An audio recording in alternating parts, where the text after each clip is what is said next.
What a great day to be speaking about energy and the importance of the energy that you bring to your relationship. It's a beautiful day here.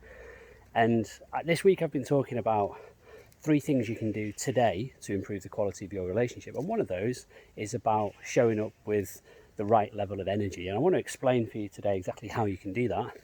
And on the level of quantum mechanics, how you can do that as well, as per Laura Berman and her quantum love theory.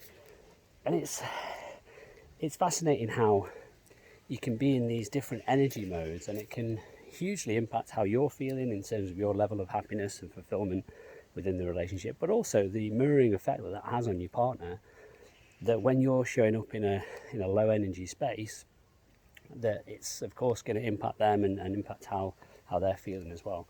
And I want to talk about sustained change, not just showing up with false energy or trying to be overly enthusiastic about things. If that's not you, that's fine. I mean, thinking of myself and my relationship, I'm pretty chilled out. I'm laid back, I'm reserved, I'm certainly introvert and can be shy at times, and I'm not going to show up with this false level of high energy and necessarily, because that's not me. And Nick is more high energy. She's more enthusiastic, she's more in the moment than I am. So that's fine. And we meet each other somewhere in the middle, but we definitely show up with different energies when we're in different modes. And I want to talk about those 3 modes initially today, just to help you understand perhaps where you may be showing up on a regular basis. Because the first level is really that energy of to me.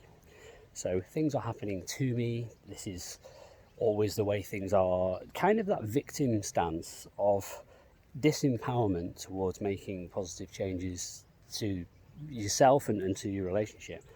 And that is it's a low energy. It's a low frequency. It just means the more you show up in that space, the harder it is to have joy, happiness, and fulfillment in your relationship. And of course, we all go through periods of challenges. Gosh, I've had lots myself over the years, over this last 10 years, but there will be periods when you're feeling like that, and that's okay. No criticism, no judgment here. There are times when you need to feel that and to help you move out of it. But if we stay in that state of mind for too long, it can really drag us down and certainly drag down the feeling of our relationship, as though there's something significantly wrong with that, when it may just be the energy that you're showing up with and the impact that's having on your partner.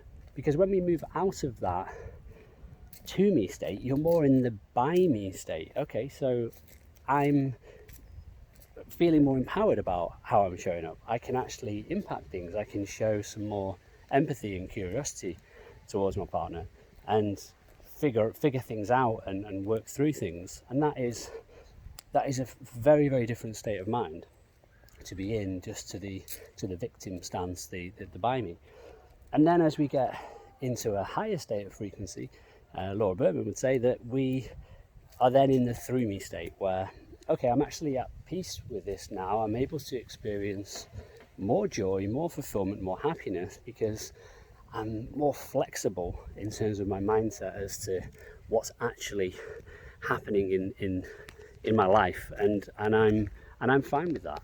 I'm fine with the fact that there are going to be challenges. There are always going to be challenges. There are always going to be moments where I feel hard done by, and I can start to reframe that and become more flexible and think, okay, well, life is happening through me. There are good things, there are bad things, there are always going to be challenges, and that's okay. We'll figure out how we can work through it together. So those are very much the 3 states in terms of the energy that you're showing up with. And I think it's a really easy mistake to make, to remain in the victim stance. So I want you to just have a think about some of the stories that you're telling yourself perhaps at the moment, about yourself and your relationship, and how you might be showing up as a result. Because it is easy to slip into that victim stance, and you know that it's not particularly helpful for you. You know that you'd rather be in a happier, more joyful state of mind.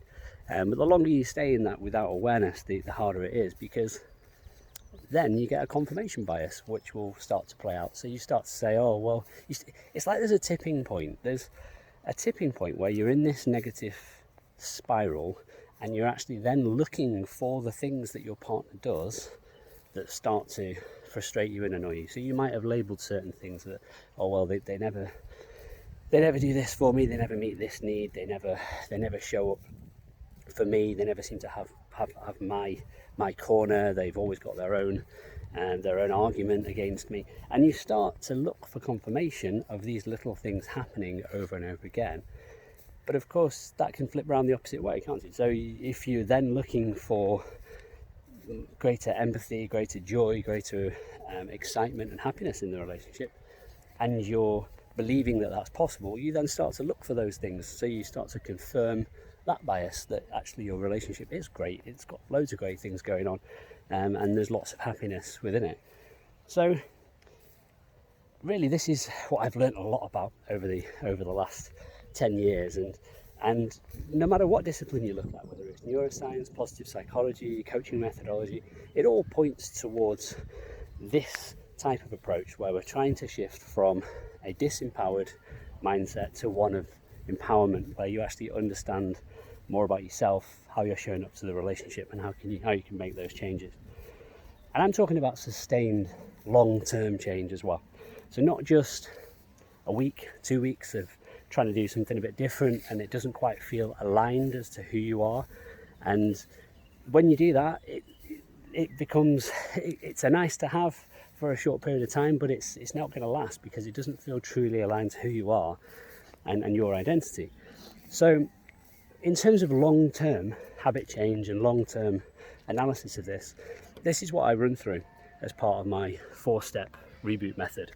And I'm going to be running a masterclass on Wednesday evening at 8 o'clock, where you can jump on for a live 1 hour, 90-minute session with me, and I'll be talking you through exactly how I implement this method to help couples inside my program and individuals. But this is about actually experiencing some live coaching, some strategies, some tools, and it's a different masterclass to the one that I ran in April. So there's some new input in there, some different angles and different perspectives for you to consider. So I'd love to see you there, and any questions on it, do drop me a message, drop me a DM or an email, and I'll be happy to answer those for you. But yeah, I'm looking forward to sitting down with a group of people who are really engaged and keen to understand how they can develop their relationships, because it's you guys that do the work. Ultimately, I'm just there as a guide and mentor to point you in the right direction. But on this beautiful day, I'm gonna sign off for now. So yeah, you enjoy the rest of your week, and I'll catch up with you very soon.